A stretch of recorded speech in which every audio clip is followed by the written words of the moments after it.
મિત્રો આ પંખી પ્રેમી યુવા ગ્રુપ નવાગામ શિરોડાનું સ્થળ છે. તમે જુઓ કેટલો સુંદર નજારો અને કેટલા બધા જે પિંજરા આવ્યા છે. આ બધા જ પિંજરા જે ઘણી જગ્યાએ ફિટ કરવાના છે. જો કેટલો સરસ મજાનો નજારો છે. આવો મિત્રો એક દી આ સ્થળ ઉપર મુલાકાત લ્યો. આ નવો ડાર બનાવ્યો તો એ છે.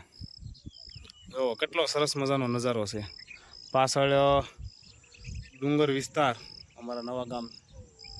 જો આવો મિત્રો આ સ્થળ ઉપર અવશ્ય મુલાકાત લ્યો. ખરેખર ખૂબ આનંદ આવે એવી જગ્યા બધા મિત્રોએ બનાવી છે. અને ખરેખર અમારા સમગ્ર ટીમની ખરેખર ખૂબ મહેનત સારી છે મિત્રો. તનતોડ મહેનત કરીને આવી જગ્યાનો જે શૂન્યમાંથી સર્જન કર્યું છે મિત્રો. તો આવો એક દી અમારા સ્થળની મુલાકાત લ્યો. બરોબર ને ભરત? બરોબર. તો ફરીવાર હવે મળીશું તમને નવા વિડીયોમાં. ત્યાં સુધી સીતારામ.